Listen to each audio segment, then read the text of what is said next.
இன்றைய யார் கடவுள் நிகழ்ச்சியில் கடந்த வாரங்களில் நாம் பேசிக்கொண்டிருந்தது போல், அதாவது எம்மதமும் சம்மதம் என்ற தலைப்பின்கள் ஒவ்வொரு சமயத்தாரும் தனித்தனியாக பேசியிருந்தார்கள். அந்த விடயங்களை ஒருங்கிணைத்து இன்று 3 சமயத்தாரை ஒன்றிணைத்து, நீண்ட காலத்துக்கு பின்னர் 3 சமயத்தாரை ஒன்றிணைத்து இந்த கேள்விகளோடு இன்று சந்திக்கவிருக்கின்றோம்.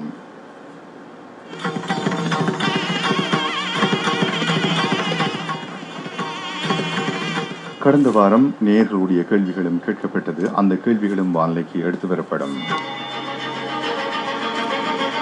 எனவே இன்று கலையகத்துக்கு வந்திருக்கும் எங்களுடைய சமயத்தார் வேதங்களை போதிப்பவர்கள் அவர்களையும் நேரடியாக வரவேற்றுக் கொண்டு நிகழ்ச்சியை ஆரம்பிக்கலாம்.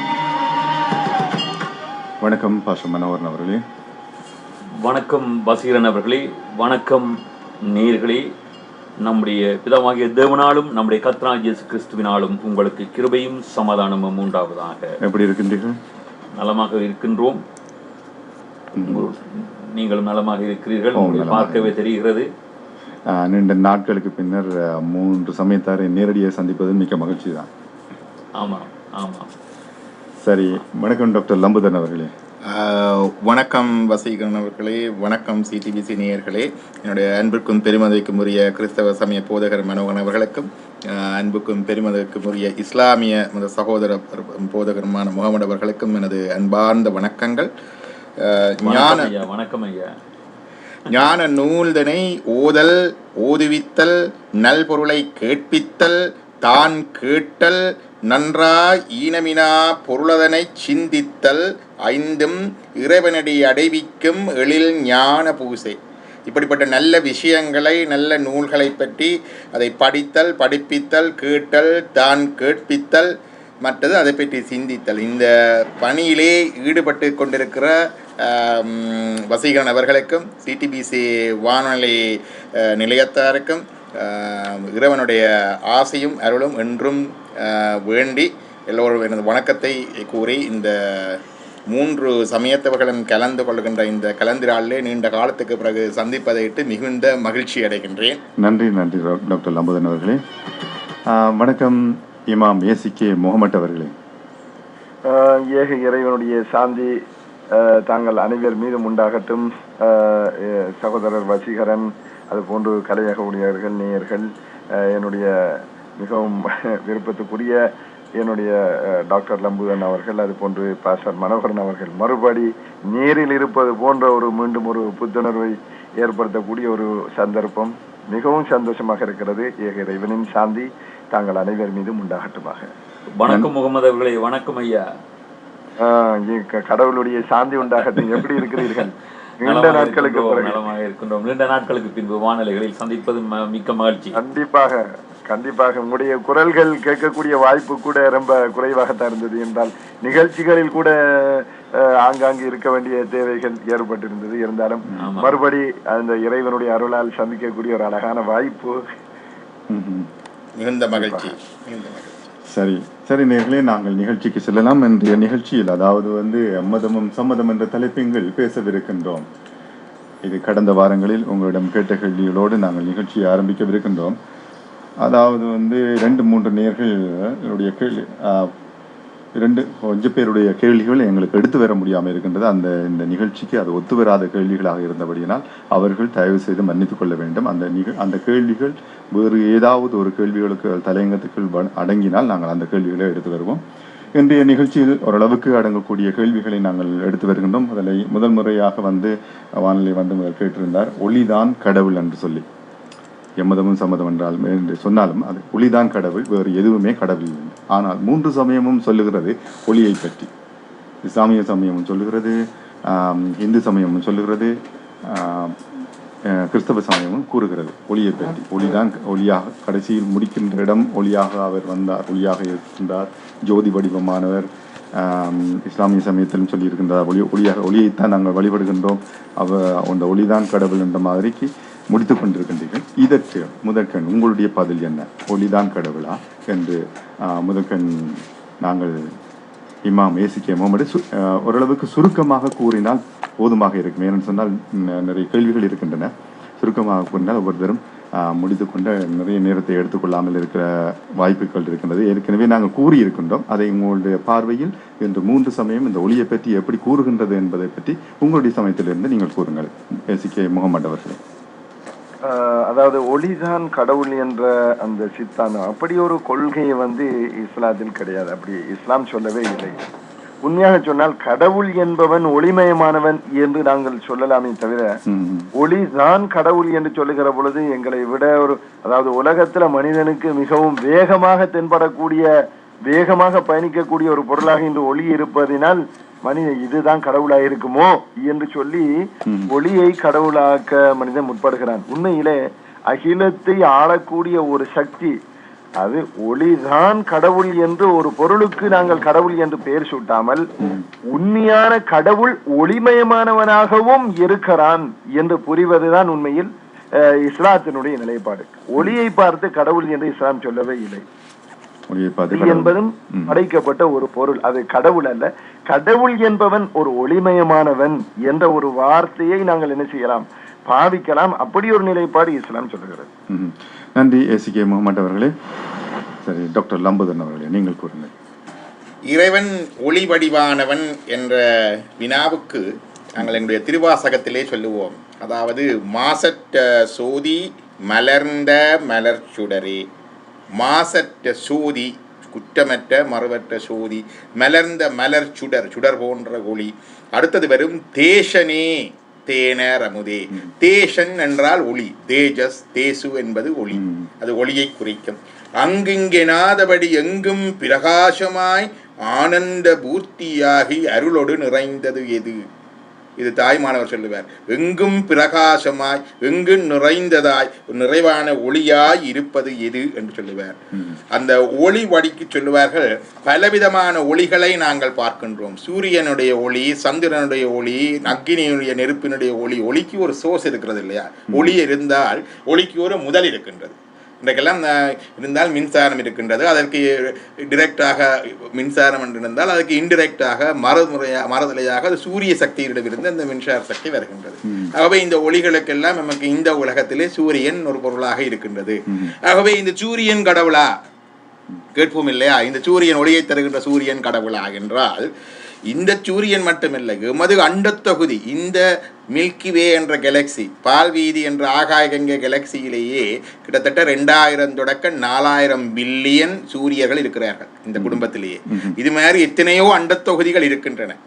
அந்த அண்டத்தொகுதிகளில் இருக்கிற சூரிய சந்திரர்கள் அக்னிகளுக்கெல்லாம் ஒளி முதலாக இருப்பது இறைவன். எல்லா ஒளியும் அவனிடம் இருந்துதான் ஒளி.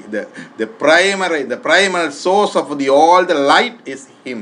அதை சிவப்பிரகாசம் என்று சொல்லுவோம். அதற்கு சொல்லுவார்கள், ஒரு முறை பார்வதி தேவி சிவனுடைய கண்களை விளையாட்டாக பொத்த உலகம் முழுதும் இருளில் ஆண்டது, அவர் நெற்றிக்கண்ணை திறந்து ஒளி கொடுத்தார் என்று அது சொல்லுவார். சிவஞான சித்தியார் 72ஆம் பாடல் சொல்லுகின்றது, தேயமார் ஒளிகள் எல்லாம் சிவன் உரு தேசது என்னார்.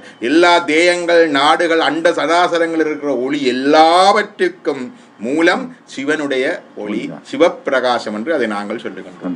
நன்றி டாக்டர் லம்பதன் அவர்களே. சரி, பாஸ்டர் மனோகரன் அவர்களே, நீங்கள் கூறுங்கள். இறைவனுடைய, தேவனாகிய கர்த்தருடைய மகிமையை, அவருடைய குணாதிசயத்தை ஒளிக்கு ஒப்பிட்டு பரிசுத்த வேதாகமம் குறிப்பிடுகின்றது. தேவனாகிய கர்த்தருடைய குணாதிசயங்களை, அவருடைய பரிசுத்தத்தை, அவருடைய தன்மைகளை வெளிப்படுத்தி காட்டுவதற்கு பரிசுத்த வேதாகமத்திலே பல சுட்டுப்பெயர்கள் உண்டு. அதிலே ஒன்று ஒளி, வெளிச்சம் என்று எழுதப்பட்டிருக்கின்றது. அந்தகாரத்தை பிரகாசிக்க பண்ணுகின்ற வெளிச்சம் என்று சொல்லப்பட்டிருக்கிறது. இருளை அகற்றுகின்ற வெளிச்சம் அவரே என்று வேதம் சொல்லுகின்றது. உலகத்தில் எந்த மனுஷனையும் பிரகாசிப்பிக்கின்ற ஒளியே அந்த மெய்யான ஒளி என்று இயேசு கிறிஸ்துவை குறித்து வேதம் சொல்லுகின்றது. இயேசு கிறிஸ்துவும் குறிப்பிடுகின்ற போது, நானே உலகத்துக்கு வெளிச்சமாய் இருக்கின்றேன், மெய்யான ஒளி என்று அவர் சொல்லுகின்றார்.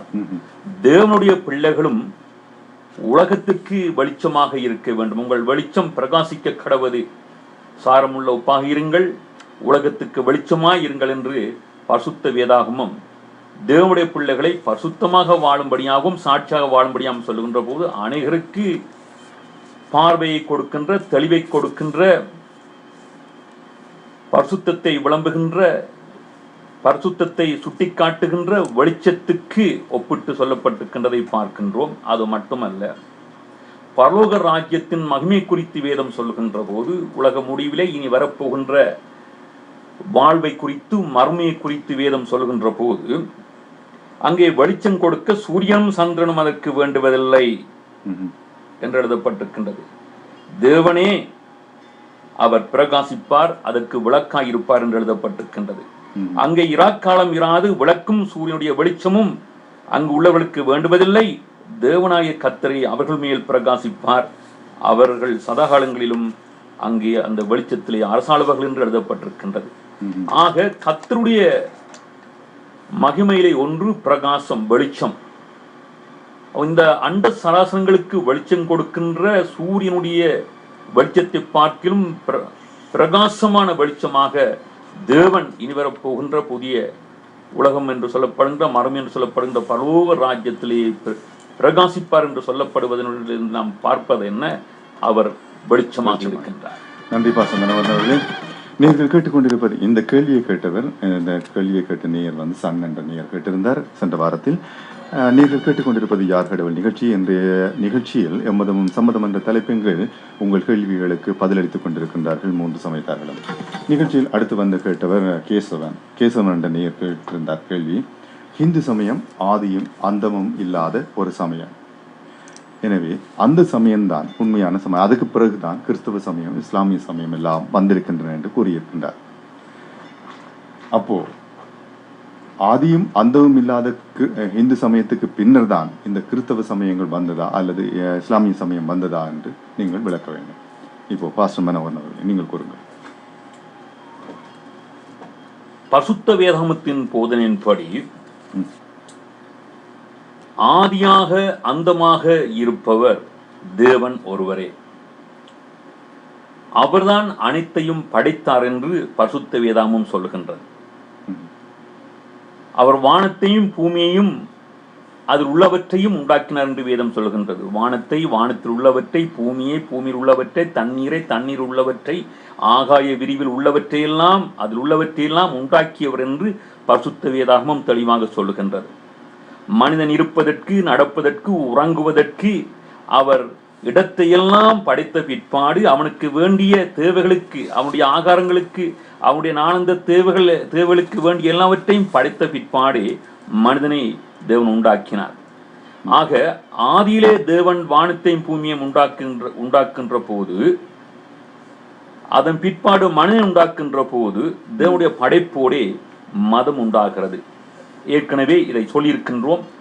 கடவுளுக்கும் மனிதனுக்கும் இடையில் உள்ள உறவை சித்தரிக்கின்ற சொற்பதம்தான் மதம் என்று. ஆக பரிசுத்த வேதாகமத்தின் தேவனும் பரிசுத்த வேதாகமம் குறிப்பிடுகின்ற படைப்பும் உண்மை என்பதை நாங்கள் விசுவாசிக்கின்றோம். அது விஞ்ஞான ரீதியாகவும் நிரூபிக்கப்பட்ட ஒன்றாக இருக்கிறது. ஆக தேவன் மனிதனை படைத்த போதுதான் அங்கே மதம் என்ற ஒன்று உண்டாகிறது. அது மனிதர்கள் விளங்கிக் கொள்ளும்படியாக உலகத்திலே அநேக மார்க்கங்களும் அந்த மார்க்கங்கள் அறிமுகப்படுத்திய அநேக தெய்வங்களும் இருப்பதனாலே எந்த மதம் என்று அடையாளம் காணும்படியாக பாவிக்கப்படுகின்ற சொற்பதங்களாக மதம் இருக்கிறது. அதை கிறிஸ்தவம் உறவு, தேவனோடு உள்ள உறவு அல்லது தேவனோடு உள்ள தொடர்பு அல்லது தேவனோடு உள்ள வாழ்க்கை என்று குறிப்பிடுகிறது. ஆக மனிதனுடைய பாசையின்படி மதம் என்று நான் குறிப்பிடுவதற்கு நான் தயங்கவில்லை. ஆக முதல் ஆரம்பிக்கப்பட்ட மதமாக பரிசுத்த வேதாகமம் குறிப்பிடுவது கிறிஸ்தவத்தை என்று பார்க்கின்றோம். அங்கே அவதானிக்கப்பட வேண்டிய அடுத்த காரியம் என்ன? தேவன் மனிதனுக்கு சில பிரமாணங்களை, நியதிகளை கொடுத்திருக்கின்றார்.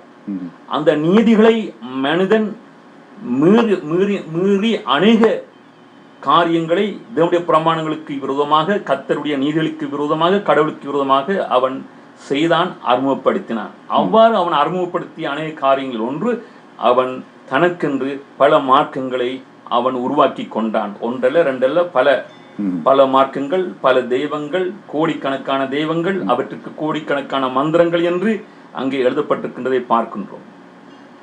பரிசுத்த வேதாகமத்தை வானத்தையும் பூமியையும் உண்டாக்கி மனிதன் உண்டாக்கிய தேவன் நானே கர்த்தர்